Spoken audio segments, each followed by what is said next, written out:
ZEE5 ಇರುವಾಗ ನೀವು ನಿಮ್ಮ ನೆಚ್ಚಿನ ಶೋಗಳನ್ನ ಎಂದಿಗೂ ಮಿಸ್ ಮಾಡಿಕೊಳ್ಳುವುದಿಲ್ಲ. ಅದು ಸಂಪೂರ್ಣ ಉಚಿತವಾಗಿ.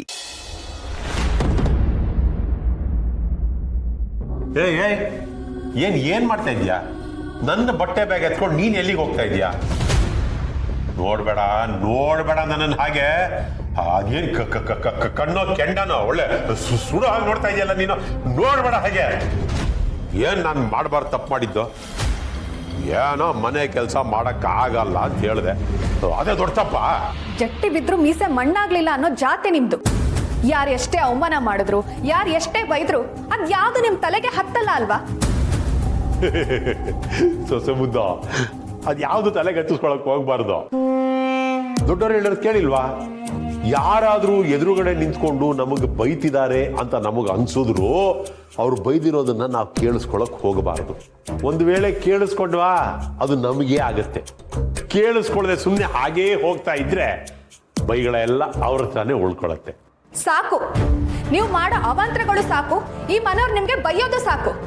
ಇನ್ನು ಒಂದೇ ಒಂದು ಕ್ಷಣನೂ ನೀವು ಈ ಮನೇಲಿ ಇರಬಾರ್ದು. ಈಗಿಂದೀಗ್ಲೇ ಹೊರಡಿ. ಏನ್ ಸೊಸೆ ಮುದ್ದು ನೀನು? ನಿಂತಾಗೆ ಮನೆಯಿಂದ ಆಚೆ ಹೊರಟೋಗಿ ಅಂತಂದ್ರೆ ಎಲ್ಲಿಗಮ್ಮ ಹೋಗ್ಲಿ ನಾನು? ಎಲ್ಲಿಗಾದ್ರೂ ಹೋಗಿ. ಇಷ್ಟು ದಿನ ನಿಮ್ಮನ್ನ ಸಹಿಸ್ಕೊಂಡು ಬಂದ್ವಿ, ಆದ್ರೆ ಇನ್ ಮುಂದೆ ಹಾಗಾಗಲ್ಲ. ನೀವು ತಿದ್ಕೊಳ್ತೀರಾ ಅಂತ ಅನ್ಕೊಂಡ್ವಿ, ಆದ್ರೆ ನೀವು ತಿದ್ಕೊಳ್ಳೋ ಯಾವ ಲಕ್ಷಣನೂ ಕಾಣಿಸ್ತಿಲ್ಲ.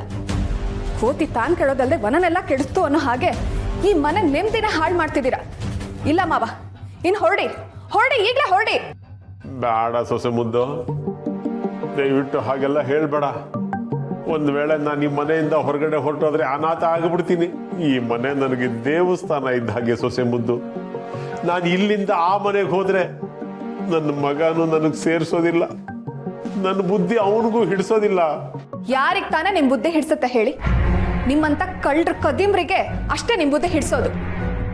ಸಾಕು ಸುಮ್ಮನಿರು ಸೊಸೆ ಮುದ್ದು. ನೀನಲ್ಲಿ ಬಹಳ ಸಾಚನಾ? ಆಸ್ತಿ ಹೊಡೆಯೋಣ ಅಂತ ಪ್ಲಾನ್ ಮಾಡಿ ನಾಟಕ ಮಾಡ್ತಿದ್ದೀನಿ ಅಂತ ನನ್ನ ಹತ್ರ ಹೇಳಿ ನನ್ನನ್ನ ನಂಬಿಸಿ ನನ್ನ ತಲೆ ಕೆಡಿಸಿ ನನ್ನ ಮನೆ ಕೆಲ್ಸಕ್ಕೆ ಹಾಕ್ಬಿಟ್ಟೆ. ನೀನ್ ಮಾಡಿದ ನಾಟಕ ಅಂತ ನನಗ್ ಗೊತ್ತಾಗಿ ನಾನು ಈ ತರ ನಾಟಕ ಮಾಡಿದೆ. ಹೋಗ್ಲಿ ಬಿಡು, ಆಗಿದ್ದಾಗೋಯ್ತು. ಇನ್ ಒಂದೇ ಒಂದು ಅವಕಾಶ ಕೊಡು ಸೊಸೆ ಮುದ್ದು. ನನ್ನ ತಪ್ಪನ್ನೆಲ್ಲ ತಿದ್ಕೊಂಡು ಸರಿ ಹೋಗ್ಬಿಡ್ತೀನಿ. ನಿಮಗ್ ಅವಕಾಶ ಕೊಡೋದ? ಮೊಸ್ಲೆ ಕಣ್ಣೀರ ನಂಬೋದು ಒಂದೇ, ನಿಮಗ್ ಅವಕಾಶ ಕೊಡೋದು ಒಂದೇ. ನಡೀರಿ, ಈಗ್ಲೇ ನಡೀರಿ. ಬೇಡ ಸೊಸೆ ಮುದ್ದು, ನಡೀರಿ ಮಾವ. ಬೇಡ ಸೊಸೆ ಮುದ್ದು, ನಡೀರಿ. ನನ್ನ ಮಾತು ಕೇಳು ಸೊಸೆ ಮುದ್ದು. ಬೇಡ ಸೊಸೆ ಮುದ್ದು. ಅಯ್ಯೋ ನನ್ ಬಟ್ಟೆ. ಸೊಸೆ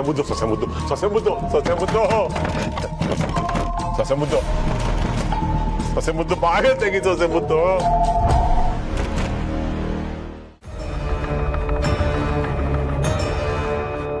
ಈ ಫೋಟೋನ ತೋರಿಸಿ ಶಾರ್ವರಿ ಬಗ್ಗೆ ಮನೆಯವ್ರಿಗೆ ಹೇಳಿದ್ರೆ ನಂಬೋದು?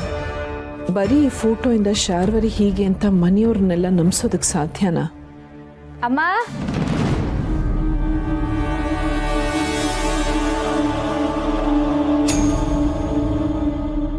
ಪುಣಿ, ಏನಿದೆಲ್ಲ? ಈ ಅಂದವಾದ ಕಾಲ್ಗಳನ್ನ ಸ್ವಲ್ಪ ಕಾಳಜಿ ಮಾಡೋಣ ಅಂತ. ನನ್ಗೆ ಯಾಕಮ್ಮ ಇದೆಲ್ಲ? ನಿಮಗೆ ಬೇಡದೇ ಇರ್ಬೋದು, ಆದರೆ ಈ ಕಾಲ್ಗುಣ ನಮಗೆ ನಮ್ಮ ಮನೆಗೆ ಬೇಕಲ್ವಾ? ನೀವಂತೂ ಪಾರ್ಲರ್ಗೆ ಹೋಗಲ್ಲ, ಕಡೆ ಪಕ್ಷ ನಾನಾದರೂ ಮನೇಲಿ ಪೆಡಿಕ್ಯೂರ್ ಮಾಡ್ತೀನಿ, ನೀವು ಸುಮ್ಮನೆ ಇರಿ. ಕಾಲ್ಗಳು ಸ್ವಲ್ಪ ಹೊತ್ತು ಬಿಸಿನೀರಲ್ಲಿದ್ದರೆ ತಲೆಯಲ್ಲಿರೋ ಟೆನ್ಷನ್ ಎಲ್ಲ ಕಮ್ಮಿ ಆಗುತ್ತಂತೆ. ಬೇಡ ಅಂದರೂ ಎಷ್ಟು ಕೆಲಸ ಮಾಡ್ತೀರಾ? ಈ ಪರಿಸ್ಥಿತಿಲಿ ಕೆಲಸ ಮಾಡಿದ್ರೆ ಆಯಾಸ ಆಗತ್ತೆ. ಈ ರೀತಿ ಆಯಾಸ ಆದಾಗ ಆರಾಮಾಗಿ ಕೂತ್ಕೊಂಡು ಸೊಸೆ ಮಾಡೋ ಸೇವೆನ ಮಾಡಿಸ್ಕೊಂಡ್ರೆ ಆಯಾಸ ಕಮ್ಮಿ ಆಗುತ್ತೆ. ಅಮ್ಮ, ಈ ಗರ್ಭಿಣಿಯರಿಗೆ ಏನೇನೋ ಆಸೆಗಳಾಗುತ್ತಲ್ಲ. ಇದು ಯಾರು ಬರೆದ ಕಥೆಯೋ, ನನಗಾಗಿ ಬಂದ ವ್ಯಥೆಯೋ, ಕೊನೆ ಹೇಗೋ ಅರಿಯಲಾರೆ, ಮರೆಯಾಗಿ ಹೋಗಲಾರೆ. ಅಂಕಲ್, ಇದೇನಿದಿಲ್ಲಿ ಯಾಕೆ ಕೂತಿದ್ದೀರಾ? ಏನಾಯ್ತು? ನನ್ನ ಮುದ್ದು ಸೊಸೆ ನನ್ನನ್ನ ಮನೆಯಿಂದ ಹೊರಗೆ ಹಾಕ್ಬಿಟ್ಲಮ್ಮ. ಎಲ್ಲಾರ ಮನೇಲೂ ಅತ್ತೆ ಮಾವಂದ್ರು ಸೊಸೆನ ಮನೆಯಿಂದ ಹೊರಗೆ ಹಾಕ್ತಾರೆ. ಆದ್ರೆ ಇಲ್ಲಿ ಎಲ್ಲ ಉಲ್ಟಾ. ಮನೆ ನಿಮ್ದಲ್ವಲ್ಲ ಅಂಕಲ್ ಆಚೆ ಹಾಕೋಕೆ. ಬಹುಶಃ ಮನೆ ನಿಮ್ದೇ ಆಗಿದ್ದಿದ್ರೆ ಆ ಕೆಲ್ಸನೂ ಮಾಡ್ತಿದ್ರು ಏನೋ. ಏನಮ್ಮ ನೀನು ಹೀಗೆ ಮಾತಾಡ್ತೀಯ? ಈಗೇನು ನಾನು ಹೀಗೆ ಇಲ್ಲೇ ಕೂತಿರ್ಬೇಕಾ? ಕಡೆ ಪಕ್ಷ ನೀನಾದ್ರೂ ನಂಗೆ ಸಪೋರ್ಟ್ ಮಾಡ್ತೀಯ ಅನ್ಕೊಂಡಿದ್ದೆ. ಸರಿ ಬನ್ನಿ ಒಳಗೆ, ಸಂಧ್ಯಾ ಹತ್ರ ನಾನು ಮಾತಾಡ್ತೀನಿ. ಸಂಧ್ಯಾ ಸಂಧ್ಯಾ, ನೀವಿನ್ನೂ ಹೋಗಿಲ್ವಾ? ಸಂಧ್ಯಾ, ದೊಡ್ಡೋರ ಹತ್ರ ಹೀಗೆನ ಮಾತಾಡೋದು? ಇವ್ರನ್ನ ದೊಡ್ಡವ್ರು ಅನ್ಕೊಂಡ್ರೆ ನಾವ್ ದಡ್ರಾಗ್ತೀವಿ ಸಿರಿ.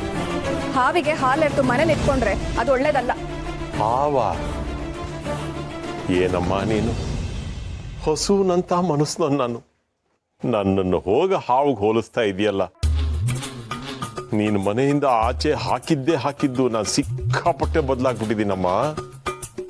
ಈ ಕರಿ ಕಲ್ಲು ಮೇಲೆ ಕೂತು ಒಬ್ಬನೇ ಯೋಚನೆ ಮಾಡಿದಾಗ ಜ್ಞಾನೋದಯ ಆಯ್ತು ನನಗೆ. ನಿಮ್ ಮಾತನ್ನ ನಾವಿನ್ನೂ ನಂಬೇಕಾ? ಇವರು ಈ ಮನೆಗೆ ಬಂದಾಗಿಂದ ಒಂದೆರಡು ಅವಾಂತರಗಳಾಗಿಲ್ಲ.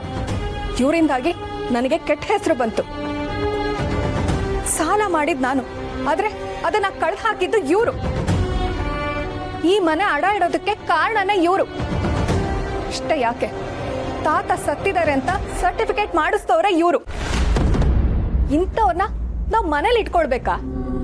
ನಿಮ್ಮಂಥವ್ರು ಈ ಮನೆಗೆ ಕಾಲಿಡೋದೇ ತಪ್ಪು. ನಡೀರಿ ಆಚೆ. ಸಂಧ್ಯಾ, ಬೇಡಮ್ಮ, ದಯವಿಟ್ಟು ನನ್ನನ್ನು ಕ್ಷಮಿಸ್ಬಿಡು. ನಾನು ಮಾಡಿದ ತಪ್ಪೆ ಒಪ್ಕೋತೀನಿ. ಆದರೂ ಮನೆ ಒಬ್ಬ ಹಿರಿಯನ್ನ ಈ ರೀತಿ ಮನೆಯಿಂದ ಹೊರಗಡೆ ಹಾಕಿದ್ರೆ ನೋಡಿ ಜನ ಏನ್ ತಿಳ್ಕೊತಾರಮ್ಮ? ನೋಡ್ಸೆ ಮುದ್ದು, ನೀನಾಗ್ಲೇ ಹೇಳಿದ ಹಾಗೆ ನೀನು ಹಾಕಿದ್ದನ್ನ ತಿನ್ಕೊಂಡು ಮನೆ ಯಾವ್ದಾದ್ರೂ ಒಂದು ಮೂಲೆಯಲ್ಲಿ ಬಿದ್ದಿರ್ತೀನಿ. ಕ್ಷಮಿಸ್ಬಿಡಮ್ಮ. ಸಂಧ್ಯಾ, ನೀನು ಈ ರೀತಿ ಎಲ್ಲ ಮಾಡ್ತಿರೋದು ತಪ್ಪು. ಏನೇ ಇದ್ರೂ ಕೂತು ಮಾತಾಡೋಣ. ನೀನು ಹೀಗೆಲ್ಲ ಮಾಡ್ತಿದ್ಯಾ ಅಂತ ಸಮರ್ಥಕ್ಕೂ ಗೊತ್ತಿಲ್ಲ. ಅಕಸ್ಮಾತ್ ಪ್ರಸಾದಿಗೆ ಗೊತ್ತಾದ್ರೆ ಏನು ಅನ್ಕೊಳ್ಳಲ್ಲ ಹೇಳು? ಏನು ಅನ್ಕೊಳ್ಳಲ್ಲ ಸಿರಿ. ಇಂಥ ನೀಚ್ ಬುದ್ಧಿ ಇರೋರ್ನ ಮನೇಲಿ ಇಟ್ಕೋಬಾರ್ದು ಅಂತಾನೆ ಅವರು ಹೇಳೋದು. ಹಾಗೆಲ್ಲ ಮಾತಾಡ್ಬೇಡ ಸಂಧ್ಯಾ. ಎಷ್ಟೇ ಆದರೂ ಇವರು ನಿಮ್ಮ ಮಾವ. ಅವ್ರು ಹೇಳ್ತಿರೋ ಹಾಗೆ ಈಗ ಈ ಮನೆ ಹಿರಿಕರು ಅವರೇನೆ. ಇನ್ನೊಂದು ಅವಕಾಶ ಕೊಟ್ಟು ನೋಡೋಣ. ನೋಡಿ ಅಂಕಲ್, ಮತ್ತಿನ್ನೊಂದ್ಸರಿ ಈ ರೀತಿ ತಪ್ಪು ಮಾಡೋದಕ್ಕೆ ಹೋಗ್ಬಿಡಿ. ಮತ್ತೆ ಏನಾದರೂ ಹೀಗೆಲ್ಲ ಮಾಡಿದ್ರೆ ನಾನಂತೂ ನಿಮ್ಮ ಪರವಾಗಿ ಮಾತಾಡಲ್ಲ. ಈಗ ಒಳಗೆ ಬನ್ನಿ. ಸಿರಿ ಹೇಳಿದ್ ಕೇಳಿಸ್ತಾ? ಮತ್ತೆ ನಿಮ್ ಕೆಟ್ಟ ಬುದ್ಧಿ ತೋರ್ಸಿದ್ರೆ ನಾನಲ್ಲ, ಸಿರಿನೇ ನಿಮ್ ಕತ್ ಹಿಡ್ದು ಆಚೆ ಹಾಕ್ತಾಳೆ. ನಡೀರಿ ಒಳಗೆ.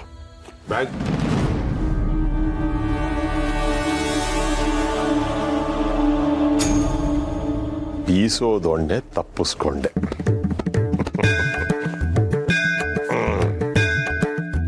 ಬಂದೆ. ZEE5 ಆಪ್ ಡೌನ್ಲೋಡ್ ಮಾಡಿ ಎಲ್ಲಾ ಸಂಚಿಕೆಗಳನ್ನು ಸಂಪೂರ್ಣ ಉಚಿತವಾಗಿ ನೋಡಿ.